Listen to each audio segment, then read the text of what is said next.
Okay, good day mga ka-airsoft. Good day mga ka-bigman. Bigman, rolling tayo in 5, 4, 3, 2, 1.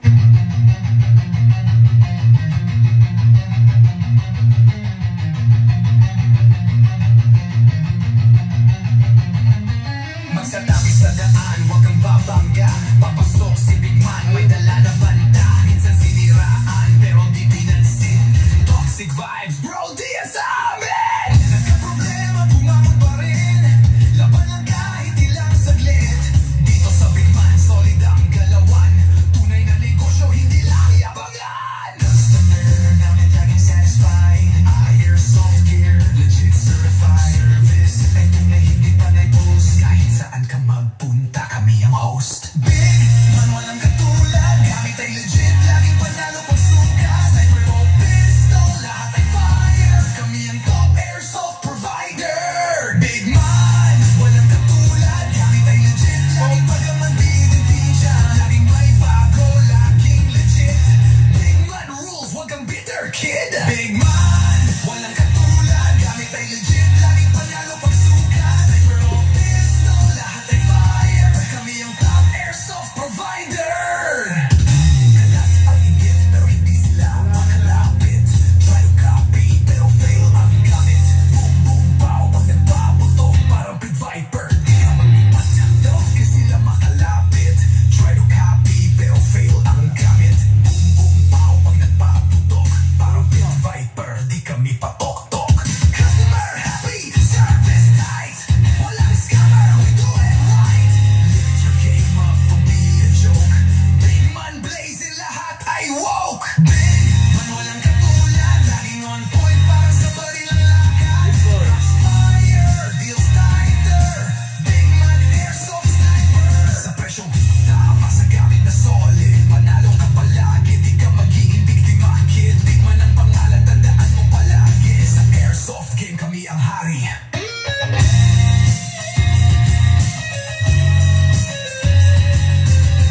Big man, di mo kaya kapatang. Walang gaya-gaya, panalo palagi.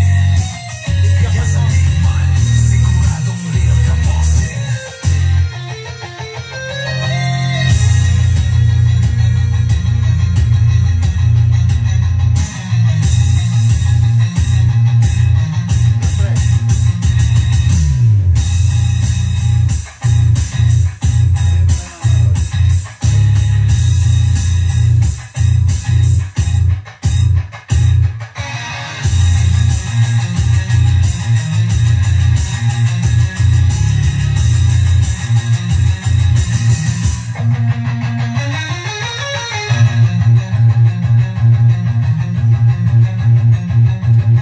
Big man, mukha yan tapatan.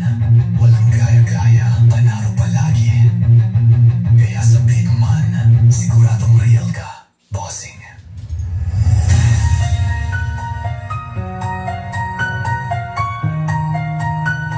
Look!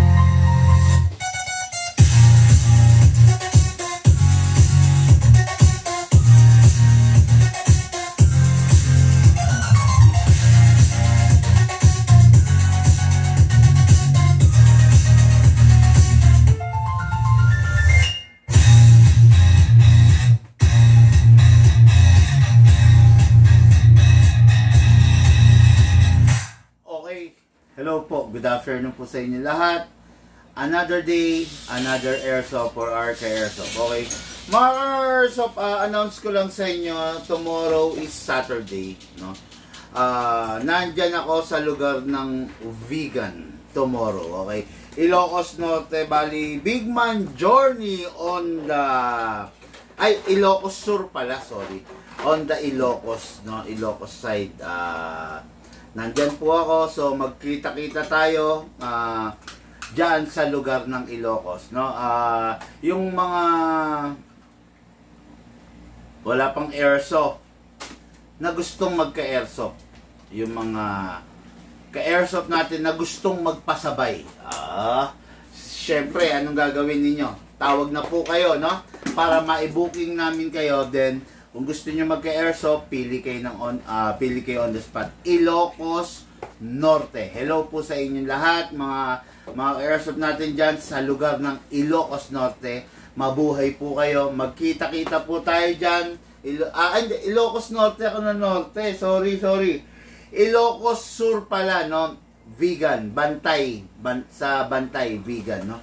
So, magkita-kita po tayo dyan tomorrow. Okay? So, today, review and unbox ng unit ng ating mga airsoft from different province. Okay? Nakikita nyo, isang pistol, isang rifle, mga maliitan na size lang, no? Nauuso ngayon mga airsoft yung mga compact, no? Medyo ayaw ng mga airsoft natin. Buksan mo nga yun. Medyo ayaw ng mga airsoft yata natin ngayon, napapansin ko lang yung mga compact. Mas pinipili, mas nagugustuhan nila yung mga compact. Ayaw nila yung mahaba, no? So, yan lang ang nagiging observation ko.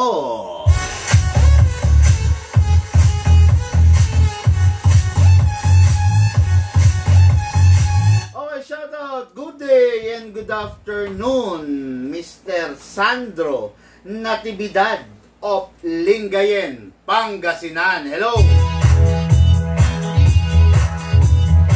Okay, unit natin kay Airsoft Sandro Natividad is wala nang iba kung hindi ang staccato na 4.3 kasi wala na tayong 5.1. Meron na lang tayo 4.3 and 3.8. Unit ang ating bossing. Napakaganda. Staccato 2011. What is good and special about this? Malalaman ninyo in just a while.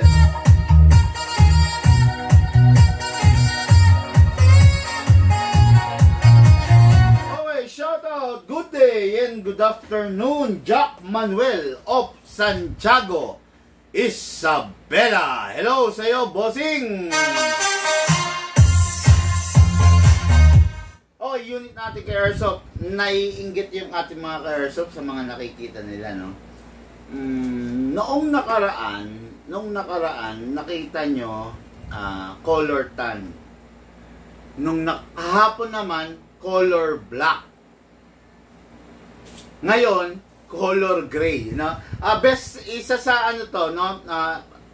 Pero konti lang kasi to, itong unit na to, no? Pero isa to sa best seller natin ngayon, the Daniel Defense M4A1 carbine. Napakaganda, M-Lock. Napakabigat niya, napakaganda, napakalupit. Itong setup na to, ito yung tamang-tamang setup sa kanya. Mapapansin nyo, naka-optic sight siya, di ba? Napakasarap nito, especially kasi maliit lang siya eh. Napakadali niyang i-maneuver, no? Micro CQB ang tawag natin dito. Meron kasi tayong meron tayong long barrel, meron tayong mga RIS, meron tayong CQB. Ito, micro CQB. Mas maliit siya than the conventional CQB, no? Pero kahit ganun siya kaliit, powerful yung unit. Okay? So, napakaganda, napakasarap. Ito yung ide-demo. Ito yung ite-test fire natin sa ating bossing, sa ating ka-airsoft for today. Okay, so bago tayo magsimula, i-discuss ko lang muna. Meron kasing tanong rito sa akin.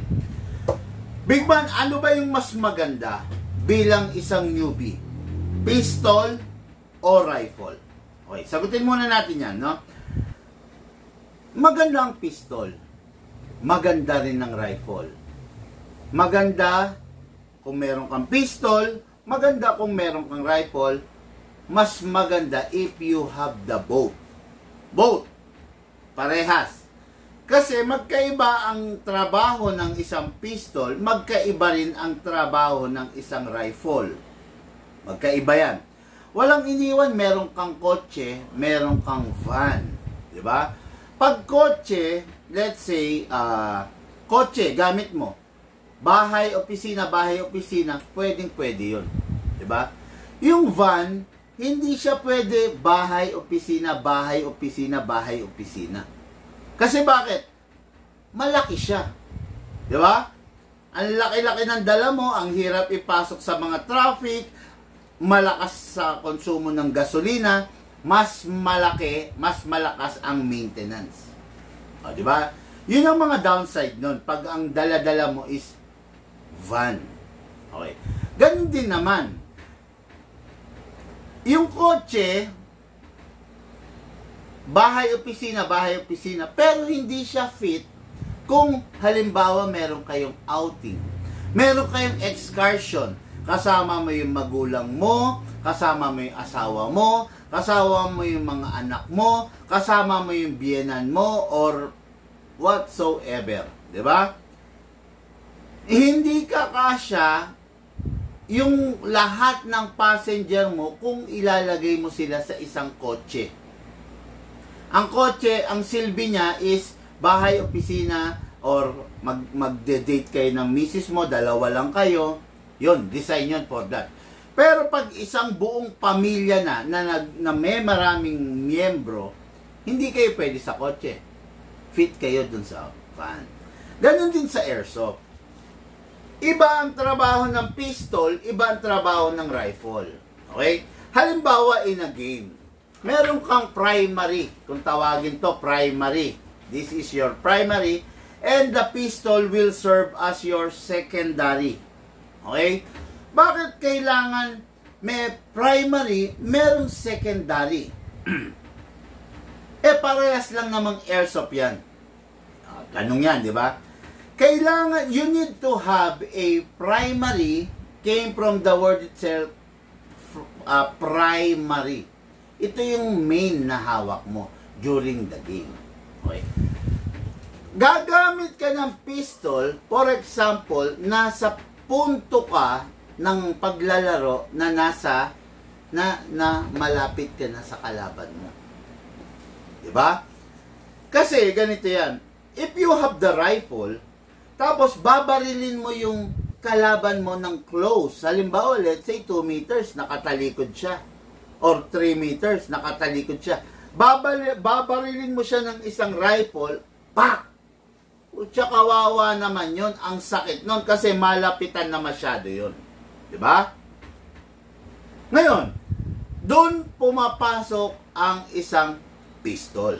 So, kung malapit na yung kalaban mo, hindi mo na siya pwedeng barilin at hindi mo na siya dapat barilin using a rifle. Kung malapit na, pak! Pistol na lang ang gagamitin mo sa kanya. Okay? Kasi malapit na eh. Sobrang ng sakit nun. Okay. Ngayon, balik ta rin naman natin. Kung pistol lang ang gamit mo, wala kang primary rifle. Pistol lang ang meron ka.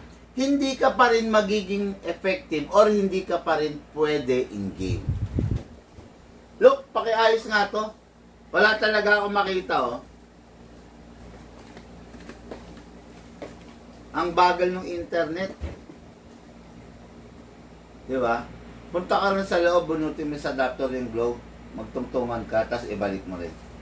Parang i-reset mo. Bilang ka ng 10 seconds, ha? Ayan. Ayun. Nandiyan na tayo kanina, di ba? Hindi mo pwedeng barilin kung malapitan using the rifle. Doon pumapasok yung pistol. Kaya sinabi ko, mas maganda if you have both. Okay? You have the rifle, you have the pistol. Hindi natin sila pwedeng pagbanggain kasi meron silang magkaibang trabaho, may obligasyon sila, may responsibilidad sila, magkaiba yung job description nila, in short, di ba? Ayan, gano'n na. Bilang isang newbie, you can start having a pistol, you can start having a rifle. Nasa sayo na yan kung ano yung mas gusto mo, mas feel mo. Pero, hindi ibig sabihin newbie ka, puro pistol ka lang. Hindi ganon. Hindi naman ibig sabihin newbie ka, rifle ka lang.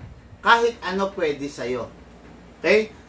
Nasa sayo na lang yon kung paano mo sila, kung paano ka capable of handling it. Tandaan ninyo, ang pag-airsoft, kailangan maging responsable ka. kailangan responsable tayo. Hindi pwedeng may airsoft tayo tapos wala tayong disiplina.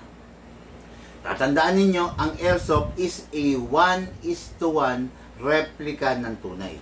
Ibig sabihin, kung ano yung tunay, yun yung airsoft natin. Ganong kamukhang kamukha. Okay? Ngayon, kung kamukhang kamukha nito yung tunay, 1:1 replica, pwedeng maging dahilan ito ng pagkabahala ng mga taong nasa paligid na makakakita. Okay?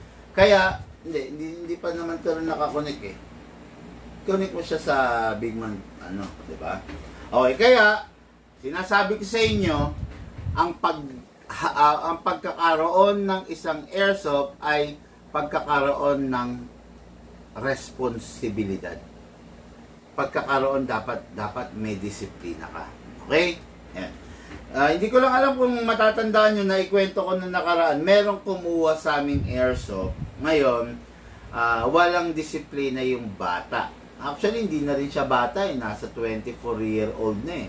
Kumbaga, na yun, hindi na minor na maituturing, di ba? Bumili siya sa amin ng airsoft. Ngayon, napabarangay siya. Bakit? Bakit siya napabarangay? Kasi, nagtatago siya doon sa loob ng bahay nila. Ngayon, nagtatago siya ron, namamaril siya doon sa bintana. Okay? Yun yung sinasabi kong walang disiplina. Kasi, okay na yan. Big Man Packet, di ba? Walang disiplina kasi hindi mo dapat gagawin yun. Nagtatago siya sa bintana, tapos namamaril siya. So, lahat ng dumadaan, binabaril niya. Ang tanong, tama ba yun? Maling-mali po yun. Diba? Hindi mo dapat gagawin yun. Ayun, kinumpis ka ng kapitan ng barangay yung unit niya. Okay lang yun. For me, deserve niya yun. Para maturuan siya ng leksyon, tama yung ginawa ni kapitan, naturuan yung leksyon, yung tao na yun, pero yun nga lang, in a hard way, di ba? Kasi, wala eh. Siyempre, yung airsoft, hindi naman biro-biro yung halaga. Ngayon, hindi biro-biro yung halaga, pinag-ipunan niya yun. Kaya lang, hindi niya ginamit sa tama. Kaya, kinumpis ka ni kapitan. 2 thumbs up para kay kapitan, and thumbs down doon sa gumawa nun. Okay? Yun. Kaya, ayun. Kaya gano'n, no? Yun sinasabi ko, ang airsoft is para sa taong may disiplina. Kung wala kang disiplina, nako, huwag ka na mag-airsoft. Okay? Ayun. Sir, magkano po style Beretta, sabi ni ng haba ng pangalan, no? Bossing, yung sa mga nag-i-inquire ng presyo, mag-message po kayo sa page namin para po maibigay sa inyo, mai-reply sa inyo yung tamang presyo. Yung tama at kompletong detalye ng bawat unit. Okay, Lucas, ang labo talaga. Tignan mo nga sa cellphone mo kung malabo. Mga ka-airsoft, mag-reply nga kayo, mag-message nga kayo kung malinaw ba yung video. Kung malinaw ba na nakikita nyo yung mga unit or malabo. Pa-reply nga po, no? Ang labo kasi nung visual ko, kumbaga hindi ko kayo makita gaano eh. Pa-reply nga po kung clear po ba ang audio, kung malinaw rin po ba ang video natin, no? Audio and video. Sana malinaw siya, no? Okay. Malinaw. Malinaw. So, ito may problema na naman, no? Okay, so dire-diretso na po tayo. No, review and unbox unit ng ating ka-airsoft, Sandro Natividad of Lingayen, Pangasinan. Okay, this is the 2011 Staccato. Hindi ko na siya tatawaging 2011 STI kasi hindi siya 2011 STI. This is a 2011 staccato. What is good and special about the staccato unit? Okay, kung makikita nyo yung unit na to, naka-optic front. Then naka-conventional na ano to? Kung may tawag dito eh, mataas yung rear side niya eh. Basta, ayun, nakalimutan ko, nasa dulo na ng dila ko eh, no? So, ito yung unit na to, kahit ganito kaliit, napakalupit. Kasi itong unit na to is upgradable. Okay? Upgradable kung gusto mo siyang bihisan. Pwede mong lagyan dito ng, number 1, scope. RMR sight, the doctor sight. Pwede siya rito. Pwede mo rin siyang lagyan dito ng laser. Pwede mo rin siyang lagyan ng flashlight. Depende kung anong gusto mong mga accessories na ilo-load dun sa unit mo. Pero ako, konting konting payo lang mga ka-airsoft. I-limit nyo lang yung mga accessories na inilo-load nyo sa unit nyo. Kasi, the more na maraming accessories, the more na siya, kumbaga, paano ba sabihin to? The more na maraming accessories, the more na nagiging less effective siya. Okay? Kasi bumibigat. Diba? Yan. So, itong unit na to, 2011, staccato, naka-upgrade na, naka-fix outer barrel, hindi pala ito naka-fix outer barrel, naka-fine tuning, naka-trigger job, naka-half rubber, and naka-hammer protection pad na to. Wala ka nang gagalawin pa. Kung gusto mo ipa-fix outer barrel, pwede rin naman. Yun nga lang, staccato na kasi to eh, no? Ang staccato kasi, kahit hindi mo i-fix outer barrel, accurate na sila. Kaya lang, kung naiirita ka lang sa kumakalog na barrel, pwede mo siya ipa-fix outer barrel. Hindi tulad nung iba, hindi siya ganun ka-accurate. Kaya kailangan mo i-fix outer barrel. Ito kasi, kahit hindi siya naka-fix outer barrel, accurate na siya. Kaya hindi na natin fini-fix outer barrel. Pero kung gusto mo, naiirita ka again dito sa kumakalog na to, pwede mo siyang ipa-fix outer barrel sa amin. Okay? Sandro, Natividad, ito po yung unit mo. Demo and test fire po natin. So, kunin natin yung magazine. Maglalagay at mag-i-spray tayo. Number 1 ng silicone oil. Press the valve, then spray. Okay. Kailangan mong i-press yung valve para open yung valve, yung oil papasok. Pag hindi naka-press sa valve, ang tendency yung oil nandyan lang tutulo. Okay? Ngayon, dito rin sa inlet valve. Ayun, okay. Ngayon, kuha tayo ng gas, no? Itong unit na to is capable only ng isang klase ng gas. Yun ay ang 12 kg. Hindi siya pwede ng 14. Hindi rin siya pwede ng CO2. 12 kg lang. Upside down, then press down. 1, 2.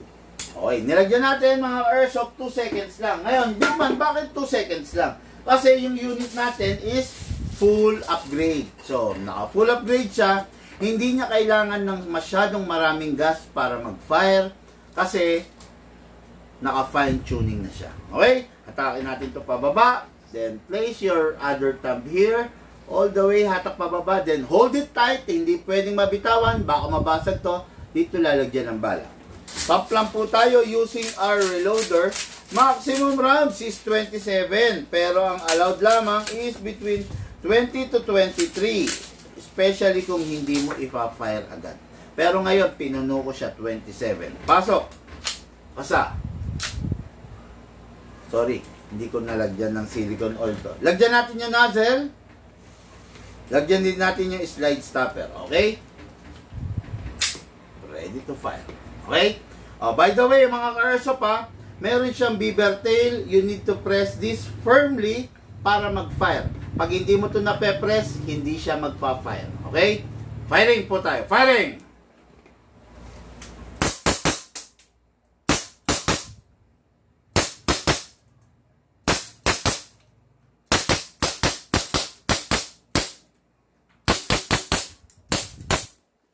Open slide! Kasi wala na po siyang bala. Next thing to do, release the magazine. Siyempre, release the slide. Then rest the hammer by pressing the trigger. Okay. Itong unit na to, ready for packing, and ready for shipping. Unit ng ating ka-airsoft, Sandro Natividad of Lingayen, Pangasinan. Okay. Next unit natin, and for our main event.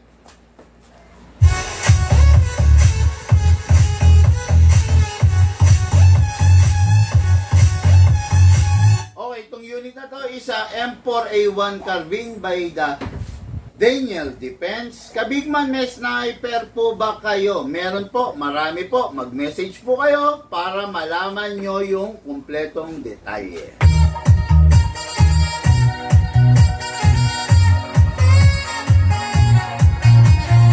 Okay, ito yung isa sa mga pinaka-paborito ko na unit. Bakit? Kasi ito yung napakadaling sakmalin, hawakan.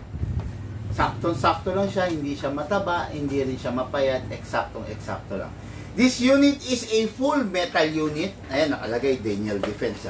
Full metal unit. Ayan, upgraded na with a EOTech holographic scope. Inalis na natin yung rear sight niya. Then, meron siyang foldable na front sight. Naka-loudener na siya. Okay, no? Ito, yung flash hider niya is na original, wala na.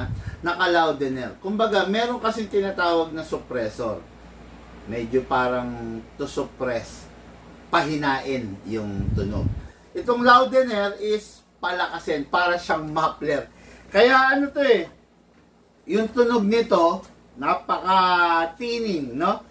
Napakalakas, rate of fire, napakasaya. Maganda siya. Full metal mula ulo hanggang baba.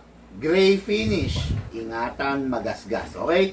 Pag mga ganito kaganda yung unit mo, ingatan mo siya magasgas. Kasi pag nagasgas yan, medyo pangit. Diba? Tapos, look at the butt stock. Ito yung sinasabi ko sa inyong modern type. Hindi katulad ng mga ganito na crane stock, butt stock. Diba? Ito modern type. Ayan, press mo lang, then maa-adjust mo na. Ayan. Okay? Medyo maganit nga lang. Kasi syempre, bago yan. No? Ayan. Ayan, ma-adjust mo. Depende sa'yo. Ayan, tulad ng lagi ko sinasabi, the more na malayo sa mata mo, yung scope, the more na hindi ka gano'ng makafocus.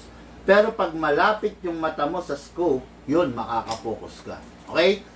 Yung unit, hindi ko mo adjustable yung butt stock, isasagad na ninyo. Kasi yung iba talaga, sa paggamit ng baril, napapansin ko, isinasagad nila ng ganyan. Ngayon, hirap na hirap silang sumipat dun sa scope. Ang pinaka best way is hayaan mo na lang. Ayan, ako ganyan eh. Ako ganyan talaga eh. Ayan, no? Gusto ko nakadukdok yung mata ko dito sa mismong sight. Okay? Napakaganda pag nakadukdok kasi nakafocus ka. Kumbaga, yun lang ang nakikita mo. Oh. Diba? Yun. Okay? So, yung unit, ayan, napakasarap gamitin. Kaya lang, medyo nakakapanlata kung ang gagamit nito mga seniors. Kasi, hindi naman sa, hinahamak natin ng seniors. Kasi, syempre, yung mga seniors natin, syempre, medyo mabilis mangalay. Diba? Pag nangangalay na yung mga seniors, medyo, hindi komportable. Diba? John Christopher Ercilio, good afternoon, boss. Big man. Good afternoon po sa iyo, Sir John. Okay na, so ito yung unit. Ayan, makikita nyo. Adjust natin. Ayan, depende. Adjust pa ulit. Stage 2. Stage 3, adjust. Then, yun na, sagad na, no? So, the 3-stage yung pag-adjust niya. Ngayon, yung battery niyan dito nilalagay. Para mailagay natin yung battery, hatakin natin to, ipigain lang natin to. Okay. So, set aside natin. This is the battery. This is a lithium battery. So, maganda to, effective to, pero maselan to. Okay? Yung battery nyo, learn how to manage para hindi kayo mamroblema. Yung battery ninyo, to, bubuksan nyo lang to. Okay, then, ipa-plug nyo to rito. Diba? Ayan na. Okay. Ngayon, ipapasok natin itong battery. Pa-plug natin to. Medyo, yan. Okay, then, all you need to do is to secure all the wire.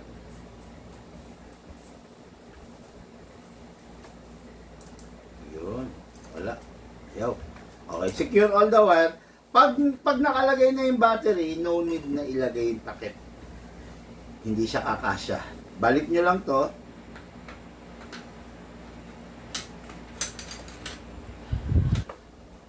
Make sure lang na walang may ipit, ha. Then, press, pasok.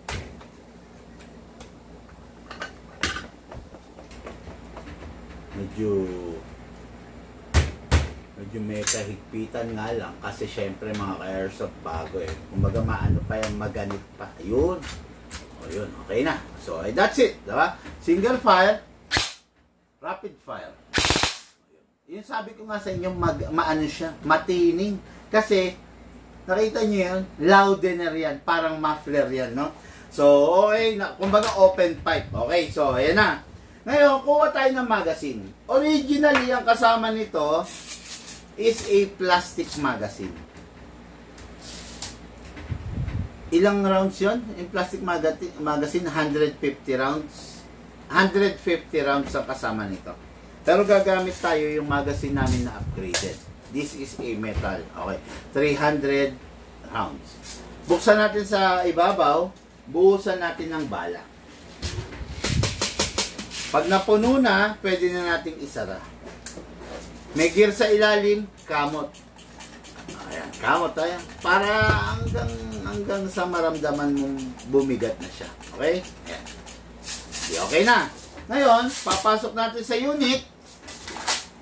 Ay, sorry. Okay. Make sure, pag pinasok mo, you heard the clicking sound at make sure na hindi na siya malalaglag. Ngayon, merong kasahan dito. Huwag nang ikakasa yung unit.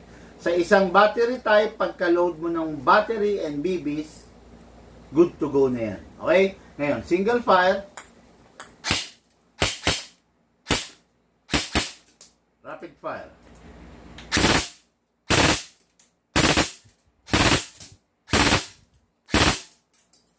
Okay? Sarap niya, masarap siyang gamitin. Promise, no? Ngayon, every time matatapos ka maglaro, always release the magazine.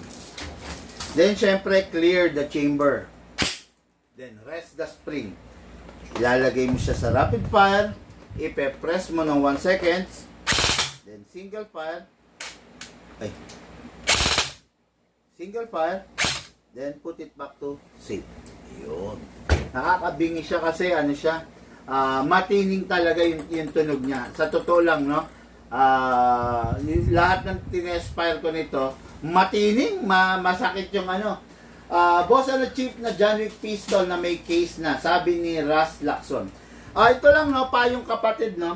Wala, yung John Wick pistol na may case, China unit yun, no. China unit yun, huwag kayong mabigahani dun sa case nun kasi yung case nun, yung unit na yon is napakawalang kwenta nun. Kung yung binibili yung John Wick may case, huwag kayong magtiwala ron. Napakawalang kwenta yon. China yon, disposable po yon. Walang pyesa yon, no? Tandaan nyo, yung John Wick is a high-end unit, pero yung unit na yon is China. Walang kakwenta-kwenta. Promise. Okay? Kaya, ingat kayo sa pagbili, no? Kung naghahanap kayo ng mumurahin, expected nyo na mapapamura kayo. Ang mumurahin, gawang Lunes, sirang Martes. Okay?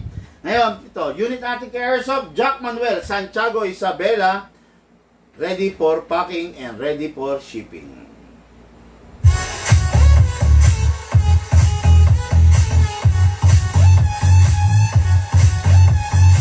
Okay, ito na po. Mga Airsoft, lahat po tayo nagmula sa iba't ibang larangan, pinagbuklod, pinag-isa ng iisang libangan. Yun po ang paglalaro ng Airsoft. Siyempre, hatid po sa inyo ng inyong lingkod, Big Man. Thank you po. Ayos mo na to. Alisin.